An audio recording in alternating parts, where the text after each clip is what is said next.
Hi, I'm Arthur, and since the corn video hit 1,000 likes, it's time for me to continue on my path to slander as many of people's favorite things in 40k as humanly possible. Tune in next week when I'm shitting on the Ultramarines or something. In that corn video, for those who didn't know, I made the stipulation of if I hit 1,000 likes on the video, I do a video dunking on my problems with Slaanesh, which there are many, and giving my opinion as to why it's kind of a broken faction right now.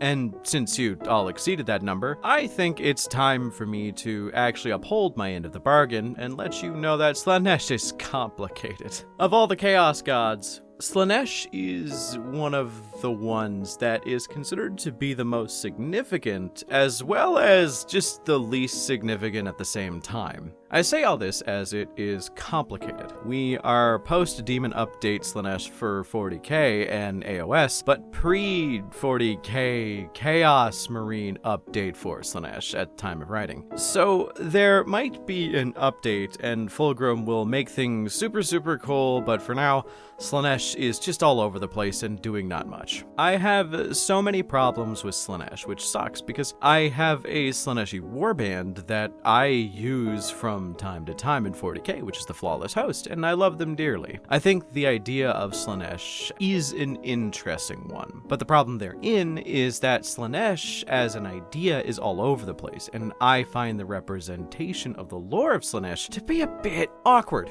a bit off kilter, a bit annoying. See, in theory, Slaanesh should be the most easily nailed god due to the faction's inability to nail a consistent portrayal. I find that there is a lack of cohesion in the understanding of what Slaanesh should be. In theory, Slaanesh is the god of excess. If you want something more than what your allotted amount is, that's when you give credence to Slaanesh. The issue with Slaanesh's portrayal in 40k is that what is excess? They have moved the scale so far in one direction or another that simply wanting to be good at your job more than anybody else is considered excess at this point, or buying an extra sweet candy bar on the way back is excess, when that makes no goddamn sense. See, that's why it should be easy to nail what Slaanesh actually is. It should be excess, not just pleasure in all of its forms, because if it's a god of pleasure in all of its forms, all sapient entities in the universe should be giving some degree of credence to Slaanesh, because pleasure is such a ubiquitous concept with most people and most entities that it's impossible to be avoided unless you're like a single cellular entity. Another thing is, at least one of my biggest problems with all the Chaos Gods, is that in theory they should be the strongest enemy in the setting from how they gas them up, but due to the fact that we can't have them winning, they get nerfed a bit. Again, Nurgle diseases are only as deadly as they need to be to progress the plot. So with all the Chaos Gods, they talk a big game about how if you fight Oinkus McSploinkus, the Deconstructinator, even if you survive, you'll turn into a spoon over the next week. But with Slaanesh, I think it's cranked up so much that the threats can't even be taken seriously. Especially if something like just a demonette shows up or a Slaaneshi cult happens, people tend to talk about in lore how, oh, that's such a dangerous thing, but then like a 5-man group of Space Marines shows up and they just get rocked. What do I mean? I'm using a lot of fancy words here to describe some basic ideas, so let's bust it down sexual style and discuss a few key bullet points here. To kind of go back and discuss my point a little bit more about how they crank up the dangerousness of Slaanesh, let's talk about the Fiend for a second. The Fiend of Slaanesh, or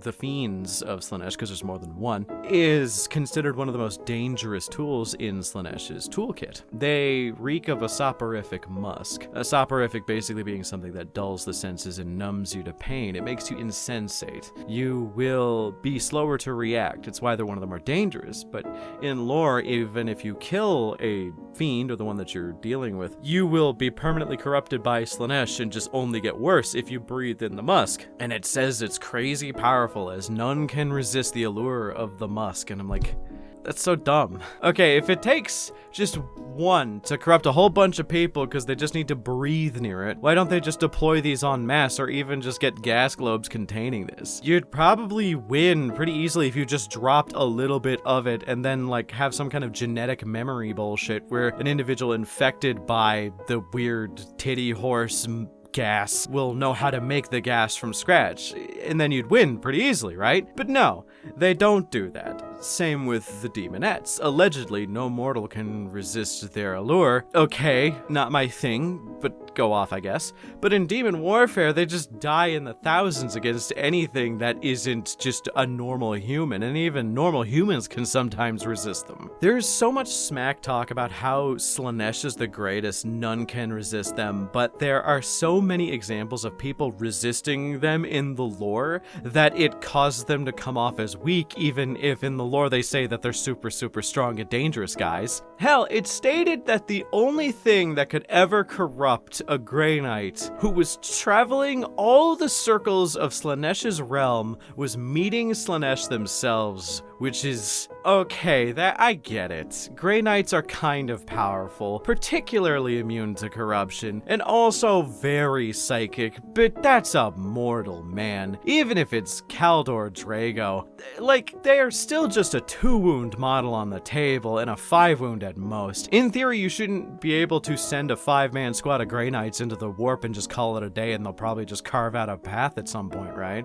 Which is my biggest problem. It's kind of the reason why I also don't like the Grey Knights, where they're portrayed as being so unstoppably powerful that you look at them and go, how the hell have you not won the setting? But then in some books, you just have like Typhus going around and squishing their heads with his hand. It's just insane to think about that they can be corralled that well. But back to Slaanesh, I'm getting lost in the weeds here. I know there are a bunch of schools of thoughts around this specific idea, where the codexes would be the main source of lore, and the books are their own continuity, and they should be kept separate, where one influences the other, but not exactly are in the same universe. Or, if you go by GW's Twitter, everything is canon, but not everything is true. I keep my opinions to myself on this, but like, the divide between Slaanesh and these two categories of codex and lore is so unseemly. As I mentioned in the last video, I recently read a few of the Gotrek and Felix books, and there is a plot line or two about Slaaneshi cults. Like in one case, there was a noble son who owned a lot of property, but he was kind of a dick, and also the head of a small cult of Slaaneshi worshippers. He was even smoking that warpstone pack to get a better high off his weird roots. That's actually not a joke. He was actually cutting his fantasy weed with warpstone, which I thought was really funny, but he was smoking that, but he ended up getting outed and killed off screen in the book when Gotrek and Felix ran into an individual that he was coercing into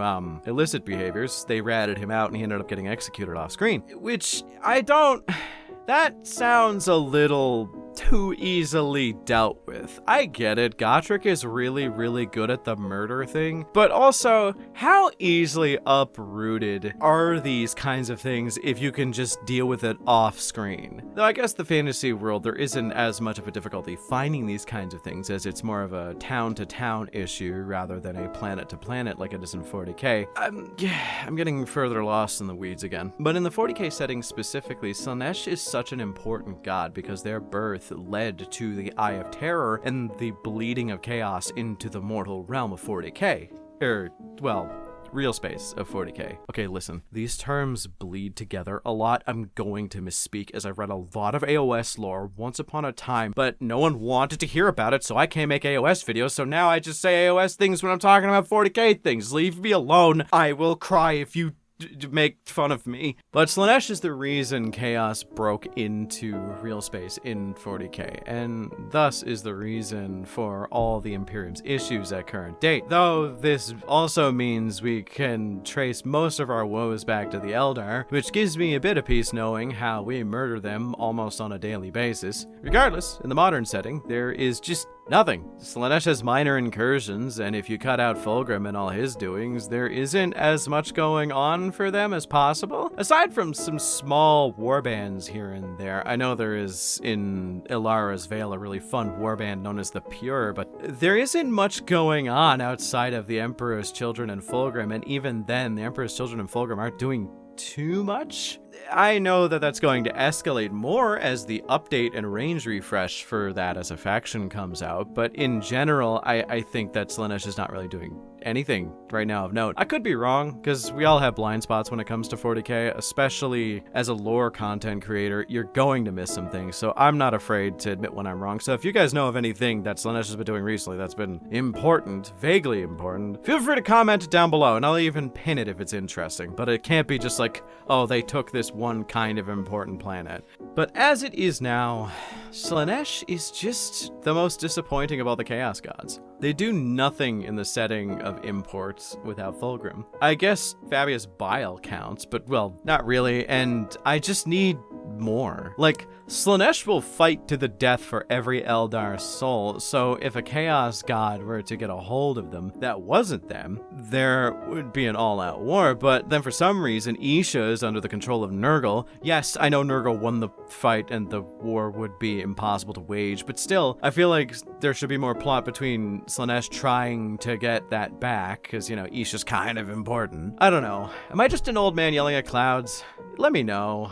I gotta say, Slaanesh is not the lowest pick of the gods for me. By any stretch, actually. The gulf of space between the 3rd place spot, which is where Slaanesh is, and the 4th place, last place slot, excluding Malice, is the breadth of a country. 1st place is obviously going to be Nurgle for me. I love Nurgle. I've been playing Death Guard since they got their range refresh. 2nd place is Khorne. 3rd place is Slaanesh, though Slaanesh and Khorne can sometimes swap places depending on my mood. And last place is always going to be Tzeentch, because I actually do not like Tzeentch. I like Slaanesh, and I love certain elements of Slaaneshi factions, but there's almost nothing I like about Tzeentch, and if you've heard my screaming rant about Magnus the Red on anything I've been on, you know. Before I end off, I just want to contribute something. Making videos about reductive ideas like I dislike this and adding nothing else to the conversation is something I kind of want to steer away from going forward, as I don't like the feel of it after the video is done. So I want to add at least a few ideas as to how I think Slaanesh could be better. I am not a writer. I'm barely even good at doing YouTube videos, but how I would write to make Slaanesh not terrible, or at least make an interesting plot point, is, well, for one, I'd fuck off with the empty threats and promises and have Slaanesh operate kind of like a virus. Dull down how no one can resist it, but amp up that it is a slow and gradual wearing away process that isn't immediately going to turn you into a Cenobite from Hellraiser if you so much as breathe in near the weird titty horse thing. I would make it so that from the perspective of a small corner of space, serving Slaanesh is actually just genuinely the best option. You would live a life fulfilled and with a permanently thriving ecosystem, provide a bit of a genuinely good moral argument that, I mean, sure, everybody's only living to 40 due to substance abuse, but they're enjoying their lives, they're not hurting anybody else, and they're not trying to actively corrupt other people. It's just the fact that people see what they're doing, see that they're having a great life, and then they fall that way. Something that would make things interesting without them descending into like cornate behavior, you know, just mindless sensation addicts. I think that an entire system of Slaaneshi planets that have a subtly corrupting influence to them would be such a fun and insidious threat, as you could have it work similar to like gene stealer cults, where it just slowly spreads out without the tyrannid showing up. And I think that the culmination of this would be the area would be cut off from the rest of the Imperium by warp storms. Those storms would drop and space marines would come up, particularly staunch ones like the Red Scorpions, who hate anything that deviates from the Imperial Creed, and they have to investigate this entire solar system of self-sustaining hedonists just to see what's going on. And, you know, they would find out that there's more of a threat here than just the melt your minds with sex, drugs, and rock and roll one that normally Slaanesh has. But what do you all think? I think Slaanesh deserves better, and I think that there's a lot of ways you can write them better, which is likely going to come sooner rather than later, with the Slaanesh Fulgrim update that's probably going to be coming out within the next couple years. Regardless, let me know in the comments, and also remember to like and subscribe as it helps the channel. Special thanks to my channel members, and if you want to support me as well as gain access to additional or early content, then become a channel member today. Thanks again for watching, and before I go, I just want to say, 1 like and the bird gets it. I'm not kidding. If I get 1 like on this video, I will make a video on Zinch. I just hate Zinch so much. Like, I actually hold malice for a fictitious idea. Not even a character. I just don't like Zinch corruption. Okay, goodbye.